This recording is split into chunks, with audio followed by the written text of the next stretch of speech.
Yeye kama anataka kuondoka, wewe umeona wapi? Na kweli bwana Afrika mwe kuondoka. Ili hapa tuseme kutokea kwa sababu lile ambalo liliandaa na jopo lake na genge lake limekataliwa pale. Sababu ana genge lake. Kaliandaa jambo lakini pale limekataliwa, halikufanyiwa kazi. Mwisho wa siku naye kaamua kutafuta mlango wa kutokea, watu wakamngangania, askari wakamnyofoa wakamkimbiza. Sawa, sasa sio mahali pake pale. Yeye sio kiongozi wetu sisi. Yule kiongozi kwenye mabwawa sio kiongozi wa Simba. Ushaona? Je, mamlaka kuzungumzia ile sio mwenyekiti, yule mwenyekiti wa walinzi. Sasa mwenyekiti wa walinzi atazungumziaje wafanyakazi ndani? Kuna mwizi pale. Mwizi wa nini? Wa vilabu Afrika. Analinda baganyia Simba. Yule mlinzi tu. Hana mamlaka kulizungumzia lile. Wewe umepewa funguo pale, kaa hapa, linda geti. Utalipo mshahara mwisho wa mwezi. Una mamlaka gani kwenda kuzungumzia mambo ya ndani? Sina kufukuza hata kesho. Si ndio maana nimekwambia kashaona hapa. Sasa hivi kama pombe ya ngomani yoyote akija na tota anakunywa. Na ndio maana kaenda kufanya ule utoto kule Doha Katari. Sawa, tungekuwa na uongozi uliosimama imara. Yule saizi watu kashaandikiwa barua na tayari saizi anafanywa kazi. Sasa unamwacha aje sasa? Unaendaje kuweka clip ya brand nyingine kwenda kuiweka kwenye mkutano ule, watu wamekaa na vipala pao wanaangalia habari ya Simba. Inawahusu nini bwana? Weka mabofu yenu yale ndio kuweka kama pale. Sio unaweka vitu ambavyo vikuhusu. Lakini kwa sababu viongozi wetu tuliokuwa nao ndio kama nilivyokuambia, kama pombe ya ngomani kila mtu anajichotea. Sawa? Kwa hiyo wote wanaweza kufanya. Hata sasa hivi mtu yeyote apata mwokota makopo, anaweza kaitukana Simba anavyotaka. Na asifanye yoyote. Lakini kama wewe mwanachama wa Simba na mshabiki unaongea kweli, utasikia tu faster tu unaitwa kituo cha polisi. Sawa? Lakini mwokota makopo akizungumzia vibaya Simba, hauchukuliwa kawaida. Lakini sasa mwenye Simba yako ukizungumzia sasa kwenye uhalisia, mapema tu ushachukuliwa umepelekwa polisi. Sasa hizi engineer ningesikia sasa hizi kashawekwa ndani. Yaani ingekuwa mtu mwingine sasa usikia kashawekwa ndani. Wewe ushasikia engineer kachukuliwa watu wote. Yaani ingekuwa mpaka sasa tukio lilofanyika ndio sio tukio dogo hili. Leo tukio kubwa duniani je kufanyika. Ndio kalifanya engineer kule Doha Katari. Mpaka sasa hivi kama viongozi wangesimama imara ungekuwa shamchukulia hatua za kisheria. Sasa hizi ingekuwa yuko ndani. Nani? Anamfanyaje? Sasa kama namheshimu angeenda kumdhalilisha kule. Kwani kwa kumdhalilisha nani? Kwa sababu pale maneno alikuwa anaongeleka kwenye ile clip aliyoweka pale, anatajwa Mangungu pale. Ulimsikia anatajwa Magoli pale? Eti ulimsikia anatajwa Babla pale? Au anatajwa nani? Mwenyekiti wa bodi.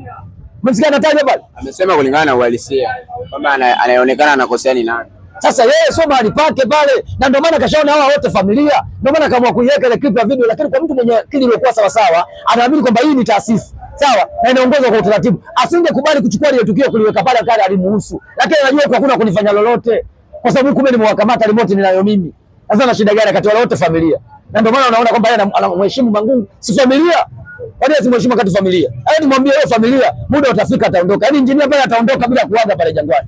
Yaani akiona utawala huu unaondoka. Sasa hivi alifanya na Tamba, alifanyia kiongozi bora, alifanyia Mwamba. Mimi nakwambia ni ukweli. Utawala ukishaondoka, sababu 2026 sio mbali, tuombe uhai.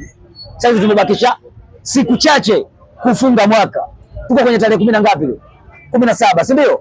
Kwa hiyo maana ni muda mfupi kutoka sasa tunaenda kufunga mwaka. Sasa hivi mtamsikia engineer atafuta njia ya kutokea. Muda mfupi ujao. Lakini watu wanamtakia kuwa rais wa FIFA.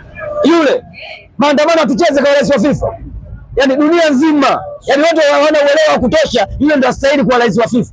Timu yake tu anashindwa kuihudumia. Kila siku madeni kutoka kule FIFA, barua zinakuja. Eti akawa rais wa FIFA. Atakuwa maajabu hayo. Wanasema kiongozi Tanzania mwenye IQ kubwa yeye. Ya nini? Ya kwenye masuala ya mpira. Yaani hayo yote yanazungumzwa kwa sababu ya hiki kinachoendelea. Lakini saizi hayo yote usingeyasikia. Huyo mara yake ya kwanza anaingia anasema kwamba timu inaenda kuwa bingwa. Timu inaenda finali kombe la klabu bingwa. Alifika. Hata Makunde kuingia katoa mapema na Rivers United ikapigwa home ndio na ngumu wamepigana kule Nigeria. Au sio yule? Sasa kakuta utawala huu. Huyu anaokuta huu. Huyu sasa ndo familia huu. Huyu ndo maana unamuona kila kitu anachokifanya kinakubali. Kila kitu anayosukuma inatiki. Lakini nawaambieni tu kweli. Msimu unaofuata 2026 engineer atatafuta njia ya kutokea. Yaani pale Jangwani atafukuzwa na Bakola yule. Kaidi uwanja huu mwaka wake wa mwisho. Uwanja hakuna. Kapokea hati pale kwenye siku ya mwananchi anaongopea anajenga uwanja. Sijaona hata bulldozer pale kwenda kuchimbua. Mpaka sasa hivi kimya. Sasa hivi anajifanya tu anaenda huko, anazunguka na huko, anazunguka na huko. Sasa wewe ujanja wako utafika mwisho. Hao wanaona kama wajinga hawa. Sasa hivi wanafurahia. Hawa ndio wanalo ngumu kuliko Simba. Bora sisi kwa sababu watu wa mpira. Hivi vyote vinaendelea, tunaendelea kuzimia kwenye gia. Lakini hawa nyuma mwiko wazimii kwenye gia hawa. Yaani wewe mdogo uko kwa engineer. Atakotalala kwake yule. Wewe subiri msimu ugeuke huu. Utamuonea huruma yule, atatafuta kwa kwenda kukaa. Mimi nipo hapo. Okay, Mnandi kwa kumalizia sasa. Kuna break fupi hapa ya mashindano ya AFCON.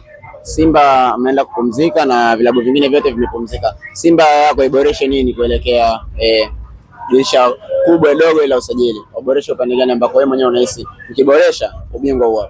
Sema kuboresha, hata wewe kabla mimi sijajibu majibu wewe unayo. Sema kuboresha ni kuondoa uongozi mbovu uliokuwepo Simba. Ndio sema kuboresha Simba. Simba haina shida kwenye wachezaji, haina shida kwenye benchi la ufundi. Simba ina shida kwa viongozi. Tumesema kuboresha viongozi hao wabovu watoke sasa hivi, waje viongozi wengine kwenye hili dirisha dogo. Ndio utakuwa usajili wangu ambaye nitafurahia. Sio wachezaji.